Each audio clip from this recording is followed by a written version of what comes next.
Fortunately, no one did stop Randall's crew, and in 1988 the hitherto super-secret XJ220 was unveiled to a surprised and amazed public at the UK Motor Show. Hordes of potential customers willing to part with cash deposits forced Jaguar to look at the possibilities of production, and in 1989 the decision was taken to go ahead. Rather than the V12 of the original prototype, however, the production car used a version of the JV6 race engine that was chosen because of its more compact dimensions. One thing which did not change was the XJ220's superb styling. For Keith Halford, who shaped the body, it was a job full of the echoes of Jaguar's past. For me, as a designer, the XJ13, I think, epitomises some of the best of Sir William Lyons and Malcolm Sayers' work, particularly Malcolm Sayers' sports car family. And I felt that although much of that car is now 20 years old and therefore was no longer valid, because I was very conscious of not wanting to make a retro design. I wanted this car to be as up-to-date now as the 13 was in its day. But I felt that quite a lot of the design features were as applicable now for aerodynamic reasons and for practical reasons as they were then. And because it's just such a gorgeous piece of design, I was influenced by that and thought that I would love to. The challenge for me was to make a spiritual successor to that car.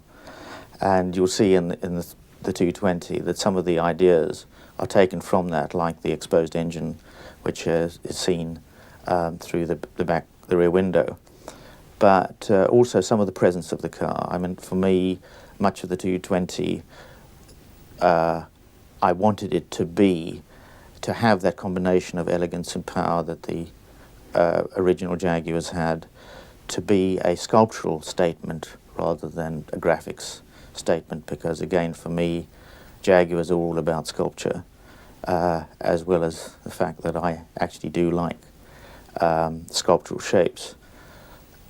Similarly, with Malcolm Sayer and Sir William, I tend to work in 3D.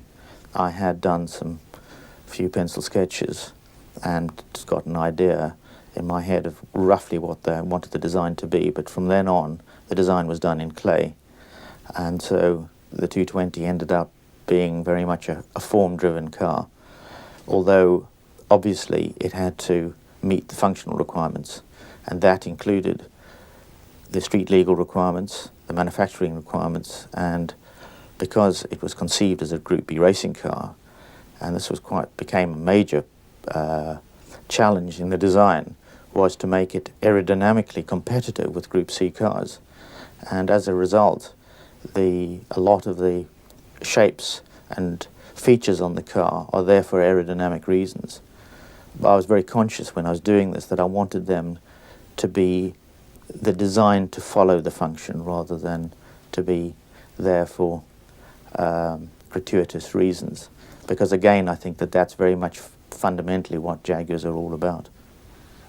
Jaguar's design heritage is so rich, and to try and design a successor to such wonderful cars, it was a daunting prospect. But ultimately, as a designer, to design a supercar like this, particularly as a Jaguar, and because I have so much feeling for Jaguar, it really was the ultimate design challenge.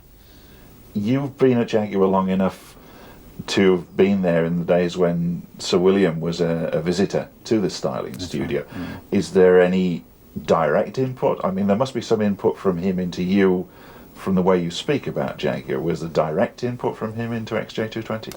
I think so. I think that I was fortunate enough in my early days at Jaguar, when I was designing the XJ41 or the F-Type, to have worked very closely with Sir William, and I felt very fortunate to have had a mentor like that to learn from. And I think that partly out of admiration and partly because he had so much useful advice, that I learnt a lot from him, and hopefully carry that on. I'd like to think that he would very much approve of 220. I think he would. The 220's shape is rooted in Jaguar tradition, and in 1993 the car took another step into Jaguar lore by racing at Le Mans. Sponsored by Unipart and prepared by TWR, a team of 3 XJ220s was entered in the GT class of the legendary 24 Hours Marathon.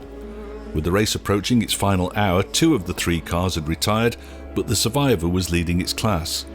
With the car in the hands of the ever-reliable Dane John Nielsen, who'd been part of Jaguar's Le Mans winning team in 1990, everything should have been under control, and it was. To the delight of the British visitors, who make up such a large proportion of the Le Mans crowd, the XJ220 had written yet another chapter in Jaguar's Le Mans record book.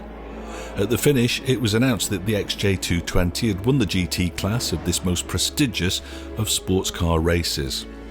Unfortunately, the car was later disqualified by virtue of a minor technical issue, another skirmish in what had been a long-running war between Tom Walkinshaw and the organisers over interpretations of the regulations, in which the French-based rules often seemed to change somewhat in their translation to English.